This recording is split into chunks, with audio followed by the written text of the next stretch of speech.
low G or not to low G? That is the question. Welcome back to Uke TLC, everyone. In this lesson, we're going to explore the differences between high G and low G and answer that age-old question as to which I think is best.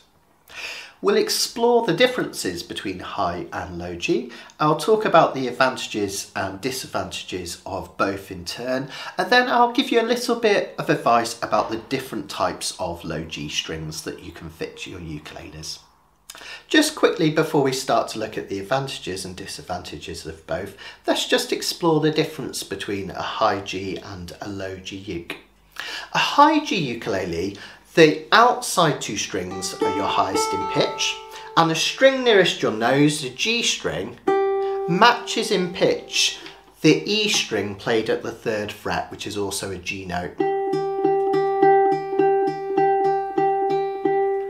On a low G ukulele, it's still a G string up top, only this string is an octave, like we've gone right the way down through a scale and out the other end, an octave below. So it's still the same note, it's still a G note, like the 3rd fret of the E string, but now it's a whole octave lower. They harmonise if you play them together at the same time. Okay, so low G, high G, low G, high G. High G tuning, otherwise known as re-entrant tuning, was the traditional tuning for ukuleles. In fact, traditional ukuleles tended to be tuned a whole step higher than our modern ukuleles. So in fact, if anything, we should probably call it high A if we're looking back to old times. But that re-entrant tuning is really important in the traditional sound of the ukulele because it puts the highest two notes in terms of pitch on the outside two strings and the lowest two notes on the inside two strings. And it might seem a bit unusual to our ears because most other instruments are tuned from the lowest notes going to the highest note. And that makes sense for many reasons, such as playing scales linear from low to high. It just makes sense, doesn't it, low to high? The reason we have those two high strings on the outside of the ukulele, and the reason why it appeals to so many people, is that when you strum your ukulele, you hear the outside two strings slightly more than the inside two strings. Why is that? Well, it's the first and last thing that our fingers hit when we strum. So do you notice those two notes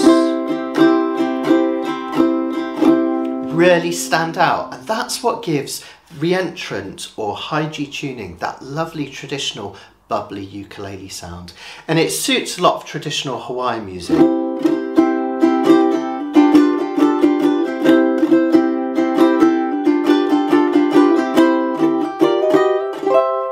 It just works, right? The early Hawaiian players didn't just use that re-entrant tuning for strumming, they took advantage of it for their single note melody playing as well. Many early players used a technique called campanella. That actually comes from Spanish classical guitar, and the term comes from a bell-like quality from Spanish. So they would take a series of notes and they would play them on adjacent strings rather than a single string. That gives it a bell-like quality because each note rings into the next. So, for example, here's a little passage from an arrangement by Jeff Peterson of the Hawaiian tune Pu'uana Hulu. And notice that as I play it in re-entrant tuning, I can hit notes on the A string, G string, and then E string like this. And they all ring into each other. The next phrase makes use of a similar technique as we play across the strings and travel down the fretboard. So we can play all of these notes in quick succession, very close to each other.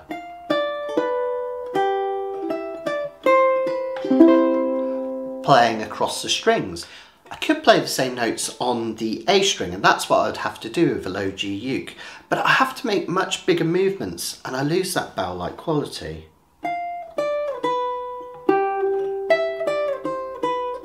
It's not quite the same. Because re-entrant tuning has been used for so long, there are lots of uke-specific techniques that have been developed for this tuning, and they only work with re-entrant or high G tuning.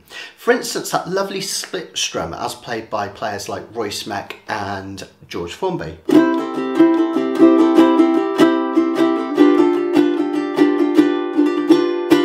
Now what's happening there is a very quick technique where the outside strings are being highlighted and we get this lovely series of notes very close together. C, A, G, C, A, G. And I can do it on a G7 where I get a B, A, G.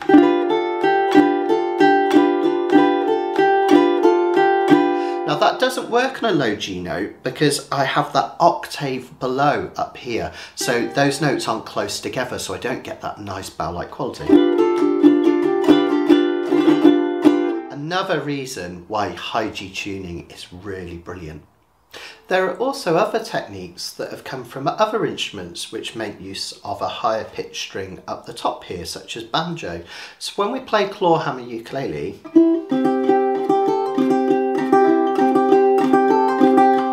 we really make use of that drone note by pinging this high G string constantly with our thumb, like so.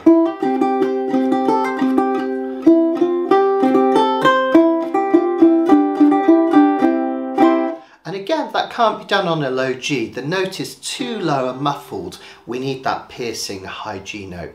So other techniques from other instruments also make use of that high G and sound great on a high G ukulele. One more thing to bear in mind is that a lot of ukulele repertoire will have been written specifically for high G. And you'll have these quick passages of notes across the strings which are just really difficult to play on a low G uke because you have to substitute that open high G for the 3rd fret of the E string. A classic example is the opening to Mr. Sandman. Now those opening notes all fall across the open strings apart from a single B note. That's much harder to play on a low G uke, and you would have to think about replacing, as I say, that high G with the 3rd fret of the G string, which is much more difficult to do. Well, if high G ukuleles are so great, why do people bother putting a low G string on their ukuleles? Well, one of the clear benefits of a low G string is it just widens your range. Because the low G is tuned an octave lower, we can go lower than the low C, okay, your 2nd string down, than you can on a re-entrant uke. So for instance, if I was playing up the C major scale, and I came back down, the lowest note I could hit on a re-entrant uke would be the same one we started on, but on a low G I can also have a few extra notes below that low C. So for instance, in that C major scale, underneath that low C, I can also add an A, a B, a low G. And that can be really useful.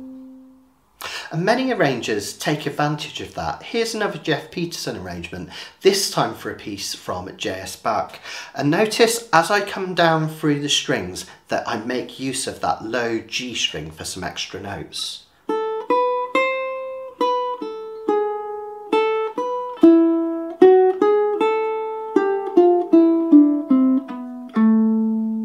See where I ended up? So those last few notes, I physically couldn't hit those notes on a high G uke unless I rearranged the tune, completely transposed it into a higher key. As well as single note playing and expanding the range for melodies, you can also think of that low G as expanding out your chords so that we have a wider voicing of chords. What do I mean by that? Well, let's take a look at an example. If I was to play a normal C major chord in open position, on a high G ukulele, the lowest note in that chord is this low C note here. Then we have an E, we have the high G and a high C. So the distance between the lowest note and the highest note is an octave, low C to high C. Now, if I was to do exactly the same chord on a low G ukulele, the lowest note now is below that low C because we have this low G. So we have C, E, low G.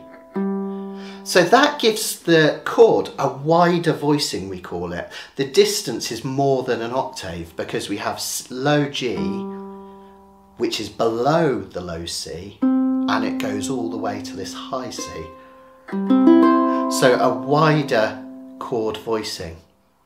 That also means with certain chords such as G major, we can put the root note, the note that the chord is named after, in the bass register, so below the treble clef. So we can have this lovely low G as the lowest note in a G major chord, or a low A as the lowest note in an A minor chord. And that can sound particularly nice with jazz chords.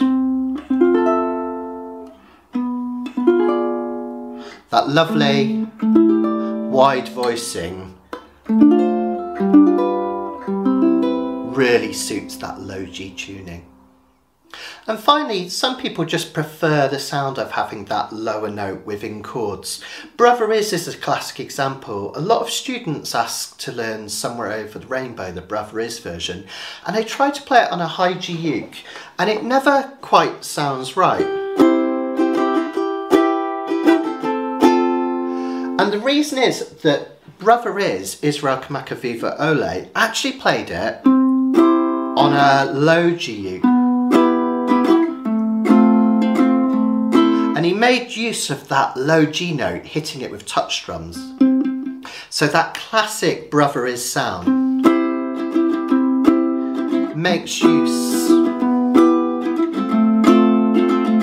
of the low G string. So something to think about. Some people just prefer the sound. Some people like the higher, clearer sound of a high G uke. And that's the beauty of it. Everyone has a different opinion.